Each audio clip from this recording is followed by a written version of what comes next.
قصہ حضرت آدم علیہ السلام دوسرا حصہ۔ تخلیق آدم و حوا علیہ السلام اور فرشتوں کا سجدہ۔ اس واقعے کو بیان کرتے ہوئے اللہ تعالیٰ فرماتا ہے، اور ہم نے انسان کو کھنکھناتی ہوئی مٹی سے پیدا کیا ہے، اور جنوں کو اس سے پہلے بے دھویں کی آگ سے پیدا کیا تھا۔ اور جب تمہارے پروردگار نے فرشتوں سے فرمایا کہ میں کھنکھناتے ہوئے گارے سے ایک بشر بنانے والا ہوں، تو جب میں اس کو صورت انسانیت میں درست کر لوں اور اس میں اپنی بے بہا چیز یعنی روح پھونک دوں تو اس کے آگے سجدے میں گر پڑنا۔ تو فرشتے سب کے سب سجدے میں گر پڑے سوائے ابلیس کے۔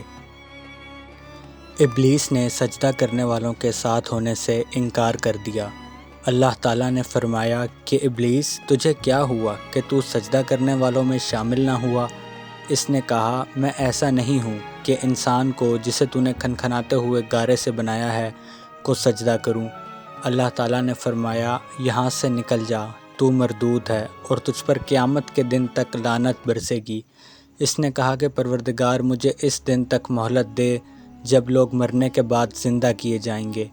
فرمایا کہ تجھے مہلت دی جاتی ہے، وقت مقرر قیامت کے دن تک۔ اس نے کہا کہ پروردگار، جیسا تو نے مجھے رستے سے الگ کیا ہے، میں بھی زمین میں لوگوں کے لیے گناہوں کو آراستہ کر دکھاؤں گا اور سب کو بہکاؤں گا۔ ہاں، ان میں سے جو تیرے مخلص بندے ہیں، ان پر قابو پانا مشکل ہے۔ اللہ تعالیٰ نے فرمایا، مجھ تک پہنچنے کا یہی سیدھا راستہ ہے۔ جو میرے مخلص بندے ہیں، ان پر تجھے کچھ قدرت حاصل نہیں کہ ان کو گناہ میں ڈال سکے۔ ہاں، گمراہوں میں سے جو تیرے پیچھے چل پڑے، اور ان سب کے وعدے کی جگہ جہنم ہے۔ اس کے 7 دروازے ہیں، ہر ایک دروازے کے لیے ان میں سے جماعتیں تقسیم کر دی گئی ہیں۔ مزید ارشاد باری تعالیٰ ہے، جب تمہارے پروردگار نے فرشتوں سے کہا کہ میں مٹی سے انسان بنانے والا ہوں، جب اس کو درست کر لوں اور اس میں اپنی روح پھونک دوں تو اس کے آگے سجدے میں گر پڑنا۔ تو تمام فرشتوں نے سجدہ کیا مگر شیطان اکڑ بیٹھا اور کافروں میں ہو گیا۔ اللہ تعالیٰ نے فرمایا کہ اے ابلیس، جس شخص کو میں نے اپنے ہاتھوں سے بنایا، اس کے آگے سجدہ کرنے سے تجھے کس چیز نے منع کیا؟ کیا تو غرور میں آ گیا یا اونچے درجے والوں میں تھا؟ بولا کہ میں اس سے بہتر ہوں۔ تو نے مجھے آگ سے پیدا کیا اور اسے مٹی سے بنایا۔ تخلیق آدم علیہ السلام احادیث کی روشنی میں حضرت ابو موسیٰ اشعری رضی اللہ تعالیٰ عنہ سے روایت ہے کہ نبی کریم صلی اللہ علیہ وآلہ وسلم نے فرمایا، اللہ تعالیٰ نے آدم علیہ السلام کو تمام زمین سے جمع کی گئی مٹھی بھر خاک سے پیدا فرمایا۔ آدم علیہ السلام کی اولاد بھی طرح طرح کی مٹی کے مطابق پیدا ہوئی۔ ان میں سفید فام بھی ہیں، سرخ بھی اور سیاہ فام بھی، اور ان کے درمیانی رنگوں کے بھی اسی طرح نیک اور بد، نرم خو اور سخت طبیعت اور درمیانی طبیعت والے۔ اللہ تعالیٰ نے آدم علیہ السلام کو اپنے ہاتھ سے پیدا فرمایا تاکہ ابلیس آپ علیہ السلام سے بڑائی کا دعویٰ نہ کرے۔ چنانچہ اللہ نے آپ علیہ السلام کو انسانی صورت میں پیدا فرمایا۔ آپ جمعہ کے دن، جس کی مقدار 40 سال تک تھی، مٹی کے بنے ہوئے ایک جسم کی صورت میں پڑے رہے۔ فرشتے پاس سے گزرتے تھے تو اس جسم کو دیکھ کر ڈر جاتے تھے۔ ابلیس سب سے زیادہ خوف زدہ تھا۔ وہ گزرتے وقت اسے ضرب لگاتا تو جسم سے اس طرح آواز آتی جس طرح مٹی کے بنے ہوئے برتن سے کوئی چیز ٹکرائے تو آواز آتی ہے۔ اس لیے جب شیطان کہتا تھا کہ ٹھیکری کی طرح بجنے والی مٹی سے، تو اصل میں اس کا مطلب ہوتا تھا کہ انسان کسی خاص مقصد سے پیدا کیا گیا ہے۔ وہ اس خاکی بدن میں منہ کی طرف سے داخل ہوا اور دوسری طرف سے نکل گیا۔ اور اس نے فرشتوں سے کہا، اس سے مت ڈرو، تمہارا رب صمد ہے، لیکن یہ تو کھوکھلا ہے۔ اگر مجھے اس پر قابو دیا گیا تو اسے ضرور تباہ کر دوں گا۔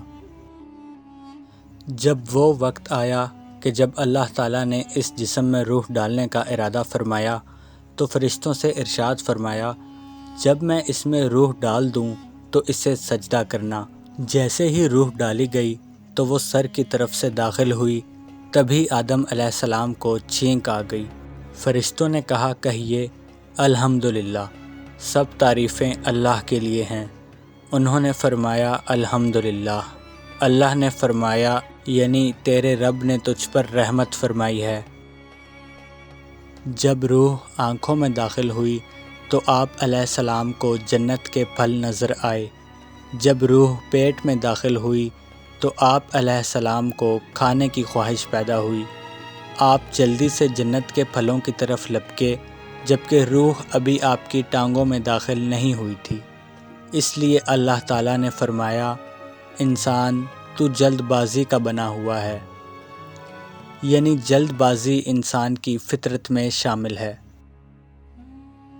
حضرت انس رضی اللہ تعالیٰ عنہ سے روایت ہے کہ نبی صلی اللہ علیہ وآلہ وسلم نے فرمایا، جب اللہ تعالیٰ نے آدم علیہ السلام کو پیدا فرمایا تو جب تک چاہا انہیں بلا روح جسم کی حالت میں پڑا رہنے دیا۔ ابلیس آپ کے ارد گرد چکر لگاتا تھا۔ جب اس نے دیکھا کہ یہ جسم کھوکھلا ہے تو اسے معلوم ہو گیا کہ یہ ایسی مخلوق ہے جو اپنے آپ پر قابو نہ رکھ سکے گی۔ حضرت ابو ہریرہ رضی اللہ تعالیٰ عنہ سے روایت ہے کہ نبی صلی اللہ علیہ وآلہ وسلم نے فرمایا، اللہ تعالیٰ نے آدم علیہ السلام کو پیدا کیا تو ان کا قد 60 ہاتھ تھا۔ پھر فرمایا، جا کر ان فرشتوں کی جماعت کو سلام کہیے اور سنیے کہ وہ کیا جواب دیتے ہیں۔ تیرا اور تیری اولاد کا یہی سلام کا طریقہ ہوگا۔ چنانچہ اللہ کے حکم پر آدم علیہ السلام فرشتوں کے پاس گئے اور کہا، السلام علیکم۔ فرشتوں نے کہا، السلام علیکم ورحمۃ اللہ، یعنی جواب میں رحمہ اللہ کا اضافہ ہو گیا۔ جنت میں جو بھی داخل ہوگا وہ آدم علیہ السلام کی صورت پر، یعنی 60 ہاتھ قد کا ہوگا۔ اس کے بعد اب تک مخلوق کے قد کاٹ میں کمی ہوتی آئی ہے۔ حضرت ابو ہریرہ سے مروی ہے کہ رسول اللہ صلی اللہ علیہ وآلہ وسلم نے فرمایا، بہترین دن جس میں سورج طلوع ہوتا ہے وہ جمعہ کا دن ہے۔ اس دن آدم علیہ السلام کو پیدا کیا گیا، اس دن انہیں جنت میں داخل کیا گیا اور اس دن ہی انہیں جنت سے نکالا گیا، اور اسی دن قیامت قائم ہوگی۔